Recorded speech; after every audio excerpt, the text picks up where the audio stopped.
I promised that I would tell you if there were any changes to the forecast for next week with that next significant storm system coming through Sunday night, especially into Monday. There's one small change that I want to go over with you as briefly as I can, but there is a very low risk for severe weather in the area outlined. That is put out by the Storm Prediction Center out of Norman, Oklahoma.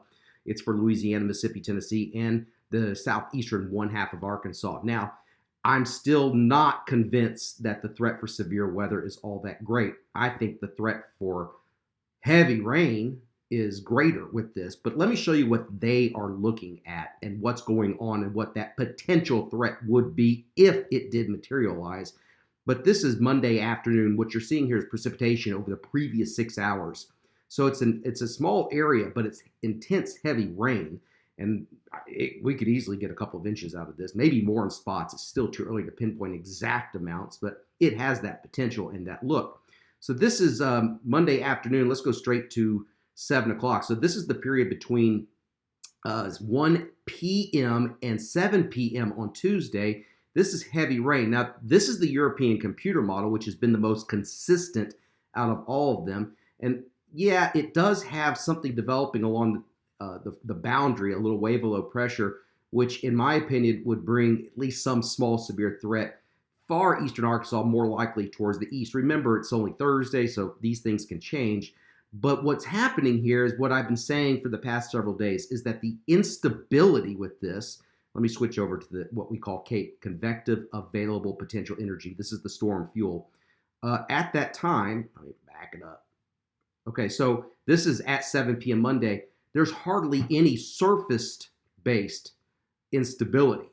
Now, it could move a little further north than what the model has right now.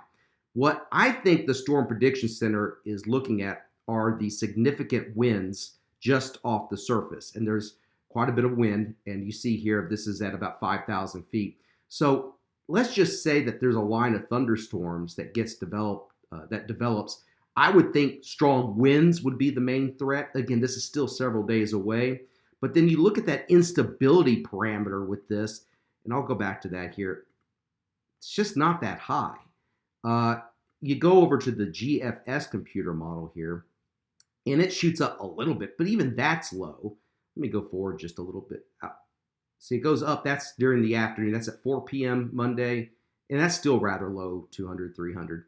And then it even goes down even further late Monday and basically non-existent towards the Gulf Coast. Let me go back to the European, show you that instability moving off towards the east and south by Tuesday.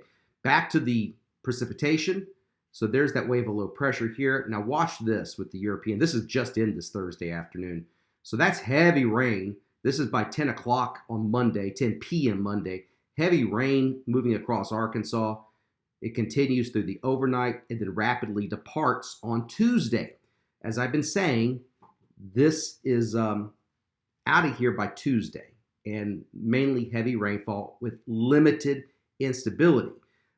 And this has been consistent. Then you look at the GFS, and it holds it back longer, the heavier rainfall. So there are differences in the computer models, and I wanted just to show you that risk it's a very low risk for severe thunderstorms at that time. So just to sum this up, the way I see this right now is that I think heavy rainfall and maybe some isolated instances of flash flooding, instability, very limited, almost just lacking. That can change. We're still days away. There's some wind shear. There's quite a bit of wind aloft. And that's what I think the main threat would be if a severe threat materialized, would be strong winds out of this.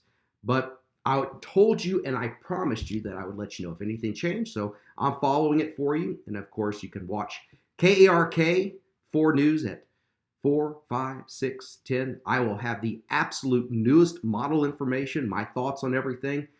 And again, always thank you for your trust.